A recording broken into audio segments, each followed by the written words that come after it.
За сайн байцгаана уу та бүхэндээ өдрийн мэнд хүргэе. Өнөөдөр цөмөрөө шин сарныхаа талаарх мэдээлэл болон зөвлөгөө хүлээн авах гэж байна.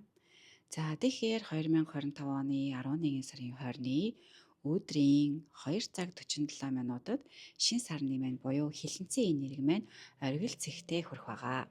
За энэ бол хараа зүгээр нэг эхлэл ерөөсөө биш. Энэ бол сэтгэл зүйн гүн далайд шумбаж хизээж зориглож гаргаж ирээгүй тийм ээ, тийм үнэнтэйгээ нуур тулдаг. Өшөө дүүрээ дээрээс нь нуугдмал бүхнийг ил гаргадаг ийм том өөрчлөлтийн үүд хаалга ингээд нэгтчихсэн бас нээгдэж байгаа. Нээгдээд бас нэг цаашдаа нэг 5 хоног явагдах ийм энергитэй хугацаа байгаа юм аа. За тэгэхээр энэ маань болохоор хилэнцгийн ордод 28 хэмээр явагдана. Минут нь гэвэл 28 хэм 11 минут төр байх болно. За Скорпион бэжтэй тийм ээ, ерөнхийдөө болохоор натал чарт буюу Тэнгэрийн зургийн 8 дугаар орон зайг ерөнхийдөө ингэж эрхшээж яадаг байхгүй юу? Нэгсэндээ бол энэ юу гэсэн үг гэхээр за би дуусгая, би өөрийнхөө шинэ хувилбарыг сэргээе, би унаад дахин эхлэе гэдэг ийм том өөрчлөлтийн орон зай байдгийн байгаа. За тэгээд энэ өдөр маань болохоор хамгийн том зүйлүүд юу болж гэнэ үү гэхээр ямар энерги байна уу гэхээр сар маань тийм ээ нартайгаа ингээд холбоос үсгэж гисэн байгаа. Дотоод үнэн гадагш гарч болзошгүй. Өшөө дээрээс нь тийм ээ бидний мэдж байгаа бууд гариг маань ухарчихсан байгаа. Нуугдмал зүйлүүд ойлгогдож, мэдрэгдэж болно. Өшөө дээрээс нь бүр ингээд те тэнгэрийн вантайгаа ингээд зөрчил буюу өөдөөдөөсөө эсрэгцлийн байрыг энерги үүсгэж гисэн байгаа учраас гинтийн илчлэл сэргэж болзошгүй байхгүй юу? Ийм л байсан юм бэ штэ. Үнэн чи ийм л байсан юм бэ штэ. Нууж исэн юм чи ийм л юм бэ штэ гэдэг зүйлүүд илэрч болзошгүй ийм айхтар шин сарны энерги явж байгаа гэсэн үг. За тэгэхээр ерөнхийдөө яг юу гэж ойлгох вэ гэхээр цөмөр ойлголоо тийм ээ, ярваа нэгэн байдлаар ямар нэг зүйлийн дуусгах мөчлөг эхэлж байгаа гэсэн үг. Нэг үгээр болохоор 28 хими энэ хим маань өөрөө төгсгөлийн юм давхар хаалга багхгүй юу? Тэгээд энийг яаж ойлгох вэ гэхээр өнгөрснөөсөө үлдсэн тийм нэг сэтгэл зүүн шарахыг, тэр нэг гомдлыг тэгээ бүр тэр нэг айдсыг бас одоо дуусгаж болзошгүй. Тэгээд хүм мэдээж бид нар ингээд өөрсдөө сонголтоо хийн. Тэгээ ямар ч хэсэн ийм энерги байгаа учраас энэ дээр бас ингээд зөмөр айгу бодолтой хандуулах зүгээрээ. За хоёрт нь болохоор юу байсан гэхээр сая ярьсан шүү дээ тийм ээ. Нуугдмал зүйл ойлгогдож мэдрэгдэнэ гэдэг яагаад тэр бууд гариг маань ухарчихсан холбоос үүсгээд байгаа болохоор давхар ингээд тийм ээ гэд ичээд ингээ хэлж байгаагүй зүйл ч юм уу ерөөсөө айгүй сайн нууж исэн тэр зүйлүүд ингээд илчлэгдээд ил гарч ирэх ийм боломжтой байгаа учраас та нар маань нуух зүйл байх юм бол зөв нуугаарай, гараад ирчих юм бол зөв тайлбарлаарай. Яг ингээд гарах гарцгүй ингээд гацж яснаас ядаж ингээд нэг үннийг хэлчих тийм үү ингээд нэг зөвөр ойлгуулж тийм үү гэдэг талаас нь бас ингээд хандуул зүгээр юм болоо. За мэдээч хэрэг сар маань өөрөө тийм ээ ус мохоттой, тэгээд хилэнцгийн орд маань өөрөө ус мохоттой учраас бидний мэдрэмж нэлээд хүчтэй байх болно. Тэгээд зүүд нойр сайтай, мэдрэмж сайтай хүмүүс маань зүн совингой зүүд нойроо сайн дагаараа сонсоороо тийм ээ. За бас дагахтаа бас айгу учиртай дагах хэрэгтэй. Мэдээч хэрэг тэдрийгээ сайн зүүд нойроо сайн тайлдаг, зүн совингой сайн мэдэрдэг байх юм бол зөв тайлаа, зөв дагвал сайн байгаа. Тэгээ эдгээр чи ерөнхийдөө бүгд бараг л өөрт чинь ирж байгаа мессеж гэсэн үг шүү дээ. Яагаад гэхээр мэдрэмжийн энерги маш өндөр байгаа учраас. За тэгээд ерөнхийдөө дараа нь болохоор бас юу байх вэ гэхээр ингээд удахгүй тийм ээ. Хүмүүс ингэж бодож байгаа шин сар гарч байгаа юм чи ингээл өнөө маргаашгүй удахгүй ингээд шинээр юм эхлүүлж болно, шин сарнаар юм эхлүүлдэг гэдэг. Гэхдээ энэ удаадаа бол тгээсэй гэж зөвлөмөргүй байна. Ягаад гэхээр унаад эргэж сэрдэг хичнээн энерги байгаа ч гэсэн бууд гариг маань ухралтай энергитэй байгаа учраас шинэ зүйлийг эхлэхэд бас тийм зохимжтой юм өдрүүд биш гэж бас би бас хувьдаа бодоод бас тэгэж зөвлөж байна. За тэгээд энэ хугацаанд цөмөрөө тийм ээ сэтгэлээсээ асуу штэ, өөрөөсөө асууна. Юу гэхүү гэхээр яг юу үний юм бэ гэдгийг л асуух хэрэгтэй. Өөрийнхөө сүүдэртэй ажиллах хэрэгтэй. Яагаад вэ гэхээр Тэнгэрийн зургийн 8 дугаар орон зай чинь бидний ингээд сүүдрийн талыг харуулж яадаг байхгүй юу? Тэгэхээр өөрөөсөө тийм ээ жишээ нь ингэж сууж болно штэ. Миний хамгийн их айдаг зүйл юу болов? Би юунаас хамгийн ихээр айдаг юм бол би одоо хинд ингээд гомдчихоод тэр гомдлоо хадгалаад байдаг юм бол би амьдралынхаа аль хэсэгт нь би өөрийгөө хуурсан бол эсвэл би одоо л хуурсаар байгаа юу? Хэрвээ би ингээд үннээ хэлчих юм бол юу өөрчлөгдөх юм бэ гэдэг одоо энэ асуултыг тавьбал тэгээд энэ асуултыг тавьчаад асуултаа хариултыг ингээд өөрөө өөртөө ярилцаад олж чадвал маш том амжилттай байх болно гэж одоо үзэж байна.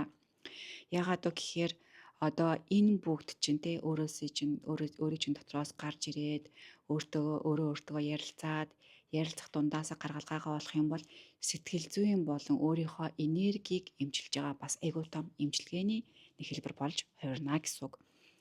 За тэгээд үүнтэйгээ холбоотой цөмөрөөс ямар аффирмашн хийж болох вэ гэхээр одоо энэ шин сарныхаа өдөр шүү дээ, тийм ээ.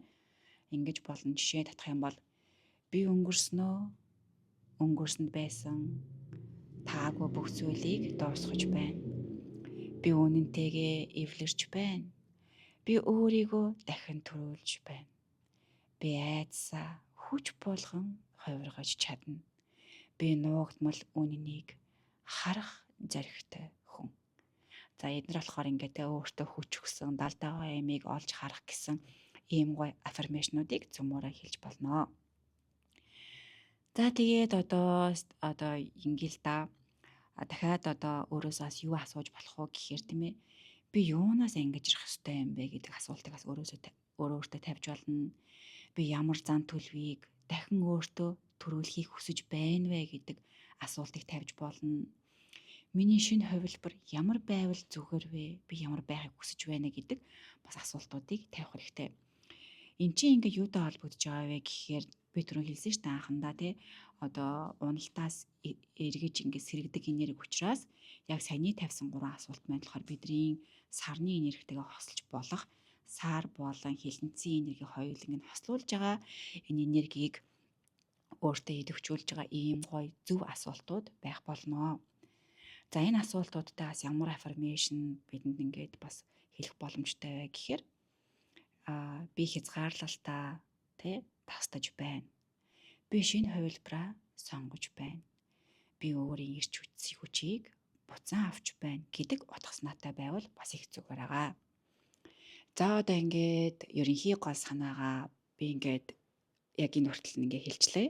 Тэгээд одоо цөмөрөө 12 орд тус бүрт ингээд ямар энергиуд хамаатай байгаад тэгээд холбогдох аффирмашн юу байж болох вэ гэдэг талаар мэдээлэл болон бас зөвлөгөөг хүргье.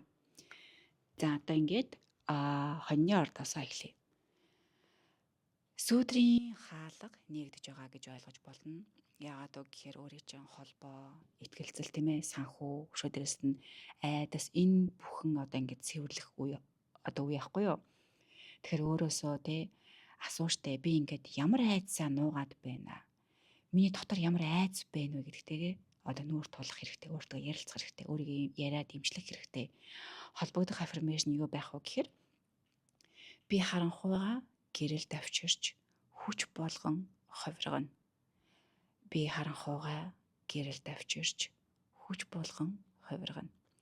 За энэ болохоор ямар утга учиртай байна вэ гэхээр одоо би түрүүн хэлсэн штэ Скорпио буюу 8 дугаар гэрийн орон зай чинь бидний харанхуй тал, сүүдрийн тал гэж. Тэгэхээр одоо хоньны ордуудын маань харанхуй талд байгаа тэр зүйлийг та нар маань гэрэл болгоод тэр гэрлийг хүч болгоод хувиргаараа гэсэн ийм аффирмашн байгаа болно. За одоо өхрийн орд.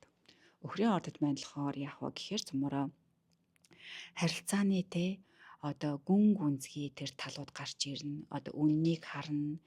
Одоо эсвэл ямар нэгэн хэл тогтоон, хэл хязгаарыг тогтоон. Хайрынхаа жинхэнэ их үүсвэрийг ингээд ойлгох боломжтой болно гэсэн үг. За тэгээд өөрөөсөө бас асууштай энэ айцтай холбоотой учраас тийм ээ. Би энэ харилцааныхаа юунаас найж байна вэ гэдгээ өөрөөсөө асуугаад, өөртөө ярилцаад тэгээд гаргалгаа гаргах хэрэгтэй. Тэгээд аффирмашн маань юу байж болох вэ гэхээр би хайрдаа үннээрээ оролцсон. Би хайрдаа үннээрээ оролцсон гэнэ. Юу гэсэн үг гэхээр одоо ингээд өөрийнхөө хайраас тийм ээ нуух зүйл байхгүй, би үнэн байна гэсэн утга агуулна гэсэн үг. За одоо манай эхрийн ордныхан маань болохоор цөмөрөө эрүүл мэнд, өөрсдийнхээ өдөр тутмын ажил, бидний өдөр тутмын хэмнэл, ялангуяа бүр гэр орны цэвэрлэгээ эдгээр хамаарж байгаа байхгүй юу? Тэгээд өөрөөсөө асууштай үнтэй холбоотойгоор би өөрийгөө яаж ядраадаг вэ гэд асуух хэрэгтэй. Тэгэд яг өөрийгөө зөв ядраагаад байна уу, буруу ядраагаад байна уу гэдгийг бас тийм ээ ойлгох хэрэгтэй. Тэгээд өөртөө хэлэх ёстой, хэлэх хэрэгтэй аффирмашн юу байх вэ гэхээр яг энэ энергитэй холбогдуулаад би өөрийгөө эдгэж, эрч хүчээ хамгаална. Би өөрийгөө эдгэж, эрч хүчээ хамгаална. За энэ аффирмашн бол хамгийн зөв аффирмашн байгаа. Би сая хэлсэндээ одоо эрүүл мэнд болон ажилтай холбоотой энергиуд орж ирж байгаа учраас яг энэ дээрээ цөмөөрө хамгаалсан те өөртөө энерги өгсөн энэ аффирмашныг хийх одоо дэмтэй юм болоо даа гэж бодож байна. За одоо манай мэлхий ордныхан маань болохоор энерги төвч байгаа сэдвүүд нь яг ингээд бидний шууд зүрх тийм ээ идэрхтэн зүрх маань одоо ингээд идэвчнэ. Тэгэхээр зүрхээ хайрлая, гамны гэсэн үг. Бидний бүтээлч байдал, уран бүтээлч байдал, хайр, дурлал, нууц, амраг, өөрийн үнцэн, өөрийн хобби гэдэг одоо энэ энергиуд байгаа учраас өөрөөсөө асуух хэрэгтэй.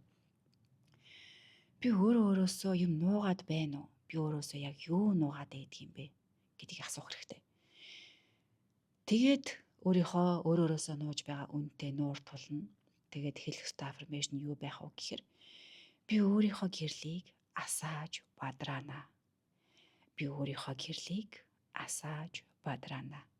За энэ аффирмашн болохоор тийм ээ саяны хэлсэн одоо нэгсэндээ өөрийнхөө хобби, хайр, дурлал, уран бүтээл тэр бүгдийгээ бид нэр сэргээх ёстой гэсэн үг байхгүй юу? Яагаад гэхээр энэ чинь ингээд те одоо Скорпио буюу наталь чартын 8 орон зариу те сүүдрийн тал руу орчих үе оруулахгүй тулд ингээд гэрлээ асаана гэж байгаа байхгүй. Ялангуяа өөрийнхөө гэрлийг асаагаад бадраана гэсэн ийм утга санаа холбоо бүхий аффирмашн байгаа юм аа. За одоо манай Арслангийн ордныхан байна. Арслангийн ордныхан маань бидний одоо 4-р гэрийн орон зарих одоо юу яаж байгаа одоо ажиллагаанд орж ирж байгаа энерги нэгтгэж байгаа гэсэн үг.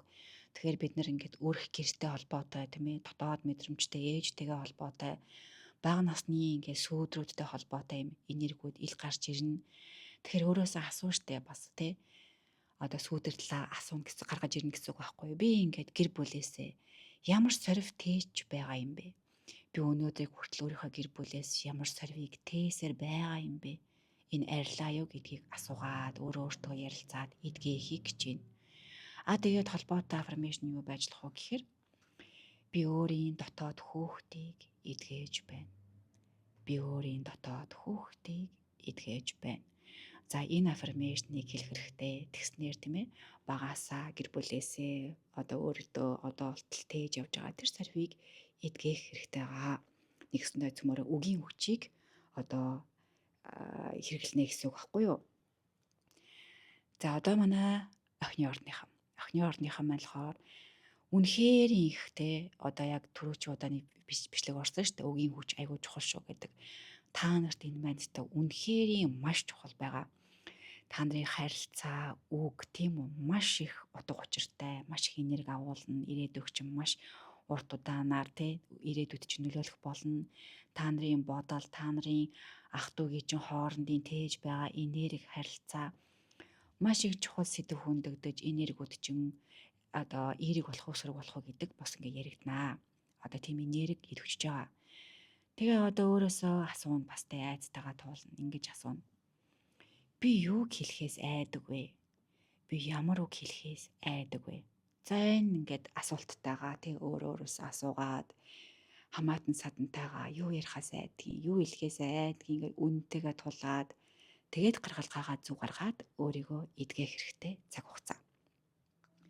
За холбогдох одоо аффирмашн юу байж болох вэ гэхээр миний үг үнэн, миний үнэн хүчтэй. Миний үг үнэн, миний үнэн хүчтэй.